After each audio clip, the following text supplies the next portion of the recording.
Welcome to icon news. నేను మీ పవన్ కృష్ణమూర్తి. నెల్లూరులో జమీన్ రైతు అని ఒక పత్రిక ఉందండి. చాలా ఫేమస్ పత్రిక, ఓల్డెస్ట్ పత్రిక. దాంట్లో ఒక ఆర్టికల్ వచ్చింది. అది చూసిన తర్వాత అబ్బో! ఇంత జరిగిందా అక్కడ అన్నటువంటి అనుమానాలు నాకు కలిగాయి. నేనే షాక్‌లో ఉన్నాను. యెస్, మీరు విన్నది వాస్తవమే. నేనే షాక్‌లో ఉన్నాను. ఏం జరిగిందయ్యా అంటే, ఈ ఎన్నికల్లో జగన్మోహన్ రెడ్డి ఓడిపోయినా పర్వాలేదు అని కుటుంబ సభ్యులు, అంటే ఎవరినైతే ఇప్పటివరకు పక్కన పెట్టుకొని వస్తున్నాడో వాళ్ళే డిసైడ్ అయ్యి ఒక చీకటి ఒప్పందం చేసుకున్నారుట. వైఎస్ అవినాష్ రెడ్డి ఒక చీకటి అనైతిక ఒప్పందం చేసుకున్నాడు అని చెప్పి ఒక వార్త ప్రస్తుతం హల్చల్ చేస్తోంది. అంటే జగన్మోహన్ రెడ్డి ఓడిపోయినా పర్వాలేదు, జగన్ రెడ్డి ఓడిపోయినా పర్వాలేదు, కడప ఎంపీ ఎలాగైనా గెలవాల్సిందే, ఇది ఒప్పందం. సో పులివెందుల్లో జగన్మోహన్ రెడ్డి ఓడిపోతే రాజకీయంగా అవినాష్ రెడ్డి అక్కడ కడప ఎంపీగా గెలిచేస్తాడు. ఇది వార్త. సో షర్మిల లోక్సభ అభ్యర్థి కావడంతో వైఎస్ అనుచరులు, అభిమానులు అయోమయం నెలకొంది. ఆయన మీద అభిమానం కొడుకు మీద చూపించాలా, కూతురు మీద ప్రదర్శించాలా అన్న ఆలోచనలో పడ్డం. ఇది తన కొంప ముంచే ప్రమాదం ఉందని భయపడినటువంటి వైసీపీ అభ్యర్థి అవినాష్ రెడ్డి తెలుగుదేశం ఎమ్మెల్యే అభ్యర్థులతో అనైతిక ఒప్పందానికి ప్రయత్నం చేశాడు అని జగన్ అభిమానులే కూడా కూస్తున్నారు.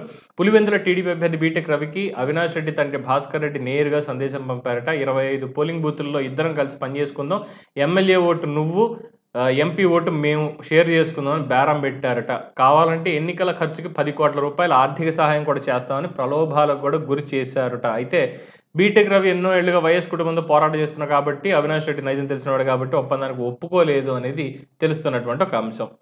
అయితే లోక్సభ నియోజకవర్గ పరిధిలోని ఒకరిద్దరు తెలుగుదేశం అభ్యర్థులు అవినాష్ రెడ్డి ఒప్పందానికి సంబంధించి పోలింగ్ బూత్ల రిగ్గింగ్ సంయుక్తంగా చేసుకున్నారు అనేది ఒక సమాచారం.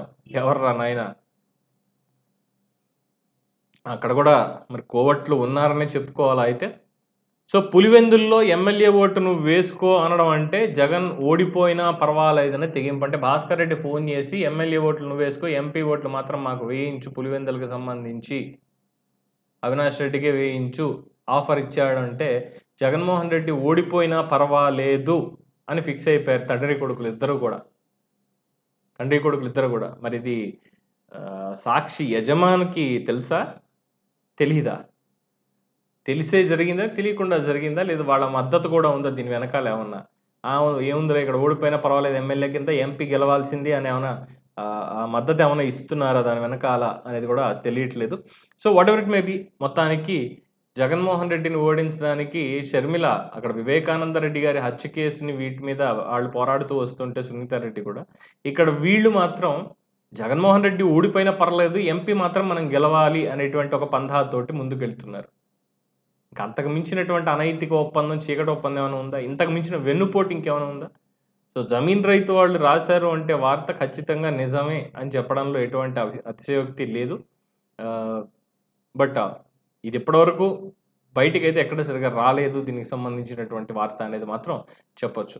సో జగన్మోహన్ రెడ్డి మరి ఇప్పుడు జాగ్రత్తగా ఉండాలి. నీవు నేర్పిన విద్యయే నీరజాక్ష అని చెప్పి ఏమన్నా వాళ్ళు కూడా పనులు మొదలు పెడితే అసలుకే ఎసరొచ్చేటువంటి ప్రమాదం ఉంది కాబట్టి చూద్దాం.